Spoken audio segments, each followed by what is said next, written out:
Beep, beep, beep, beep, beep, beep, beep. Welcome to the Court of the EDI Jester. Good morning, good afternoon, good evening, and good night. How are we?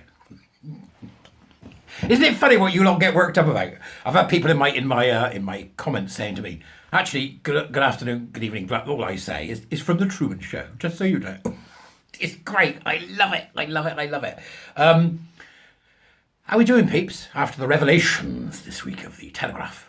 Wasn't that tremendous? Wasn't that tremendous? I was, as they say, a happy man when I saw that. I know I shouldn't say that, but I was. Anyway, here we go. Look, right. So I got something for you today. Weird. I've rattled on before. Oh, become a warrior teacher, the usual. Buy me a coffee. I've rattled on before, right, about how the importance of owning things, right? You know what I mean? Where I've said about they'll restrict what you can watch. You need to own things. The music needs to be yours. The films need to be yours. Games should be in physical format. Films should be in physical format. We should never lose that, because if you don't, we lose parts of our culture that can then be molded by others, right? Because they can remove stuff. Try and find yourself a set of clackers. Do you remember them clackers? I don't mean clackers as in cobblers, but clackers. Right? Can't buy them anymore, can you? You imagine what one of those in a box new would be worth now. You take this to the playground, and if you play it enough, you'll manage to hurt someone. Or certain films that you can't get. Right? So you're like, oh, where's that? I want to watch that. Where is it? And it's not available in a streaming service. But this, what I'm about to read to you, goes to a whole new level. A whole new level. Right? And it comes from Tablet Mag. I can't, so, source-wise, I don't know who they are. Actually, let's have a look and see who they are, shall we? Just see who they are. Oh, there's no about section. Oh, yeah, there is about us. Right, let's have a look. Who are these people? Tablet Mag. Loading. It's actually a Jewish magazine about the world. We produce every weekday, AM 3 to 5, stories on global affairs, communal life, religion, religious communities, Jewish communal life, food, science, and relationships. Right, okay. So the Tablet Mag is actually it's actually a Jewish magazine. That's fascinating. I didn't know that. There you go. Now that's me told. So we've got an article here from September the 21st by Jarrod Facundo, and it's called The Man Amazon Erased. Right? I read it and I thought, this can't be right. So I thought I'll bring it to my Twitteroids and YouTubers and see what you lot make of it. Something a bit different for a change, It's been heavy. Last week or so has been a lot of heavy stuff. This is pretty heavy for the poor bloke involved. On Thursday, May the 25th, Brandon Jackson, a software engineer in Baltimore County, Maryland, discovered that he was locked out of his Amazon account. Jackson couldn't get packages delivered to his home by the retail giant. He couldn't access any files and data he had stored with Amazon Web Services, the company's powerful cloud computing wing.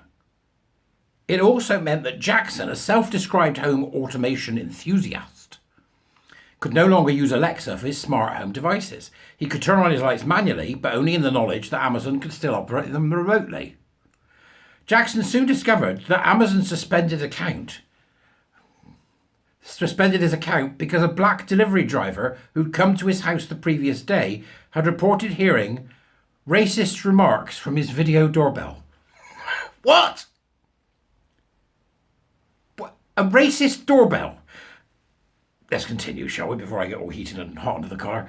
In a brief email sent to Jackson at 3 a.m, the company explained how it unilaterally placed all of his linked devices and services on hold as it commenced an internal investigation.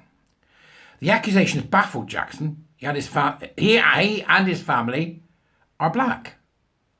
When he received the doorbell's footage, he saw that nobody was home at the time of the delivery. At a loss for what could have prompted the accusation of racism, he suspected the driver had misinterpreted the doorbell's automated response, which is, "Excuse me, can I help you?" What? The doorbell said, "Excuse me, can I help you?" Oh, that's racist. Submitting the surveillance video appeared to have little impact on Amazon's decision to disable my account. Now, before I go any further, you having to send Amazon details of your personal life on video to get them to reopen your account.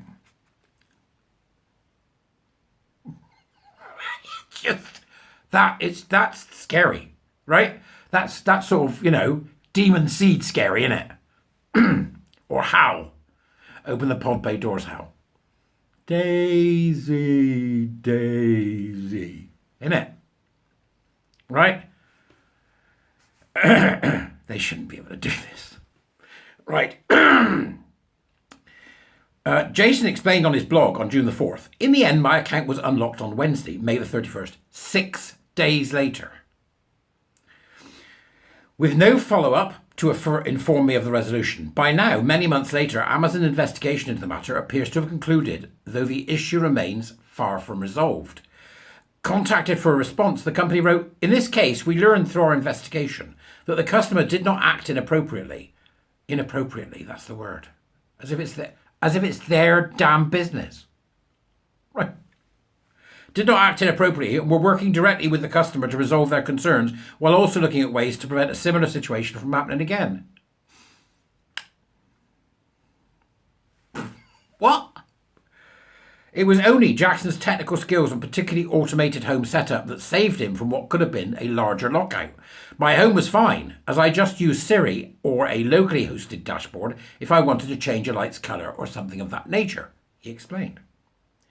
His week of digital exile accounted to a frustrating inconvenience only because, as a tech-savvy user and professional software engineer, he had the ability to set up his own locally hosted network that acted as a failsafe. But Jackson's experience is a warning to the vast majority of Alexa users and smart home dwellers who, lacking his particular skill and foresight, are increasingly at the mercy of the tech they have embedded into their lives and bedrooms.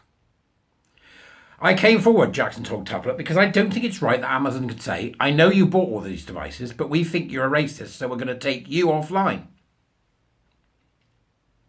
Social credit score coming, folks. That pathetic online safety law, right? Scotland's don't speak unless we tell you what to say law. Anybody still asleep? You know, there's still most people are going, they just don't care. It's terribly worrying. On one side, critics lambasted Jackson as a dupe for having smart devices in the first place. Well, we should be able to have smart devices. But the relationship between the customer and the provider is obviously completely skewed. The provider is there for the customer, not the other way around, right?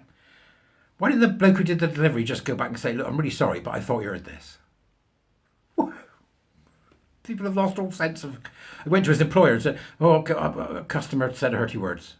Right, or there was I went today. There's a racist doorbell. Racist. Can you imagine? Well, I quite like the idea of an insulting doorbell.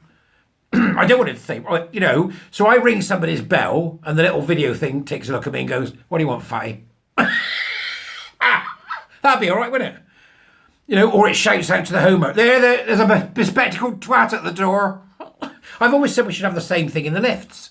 Lifts shouldn't play, you know, Mantovani or Perry Como. Lifts should say things. When you get in, there's two of you in there, you say this lift contains a woman with really large lips and a short, fat, stunted, bearded trainer. Welcome to my lift. Be much more fun. So, others, as opposed to sort of saying to him, you're a dupe for having it in the first place, said his criticisms of Amazon imply that he didn't support a company protecting its employees. You couldn't make this up. People missed the main point, he said. I don't really care who you are, what you do, or what you believe in. If you bought something, you should own it. Oh, those days are gone. And he's the techie, right? Have you got a nice, lovely collection on Spotify? Have you got a nice, lovely collection on YouTube? iTunes? Have you downloaded these films and games for your PS5 that you really love and care about, you know? Because you don't own any of it. Me, on the other hand, with my, 1,000 Blu-rays in a box, they're mine, yeah? They're mine. And I've got MP3s from way back. So I own mine. You don't own any of yours. You can't pass it on to your children. You can't pass it on to anybody else. It's owned by the company. All you are doing is renting something. You'll own nothing and you'll like it. Was that the words from Schwab? This is full conspiracy nuthead stuff, isn't it? This is. Now, Jackson's story of being temporarily cancelled by the tech behemoth spread across the internet after it was discussed in a YouTube video by Lewis Rossman, a right to repair activist.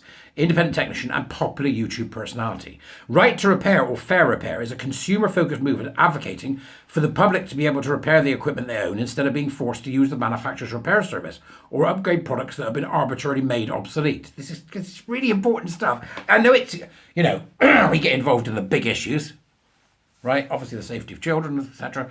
But this kind of sort of left field, sort of, geeky stuff. It matters, okay? But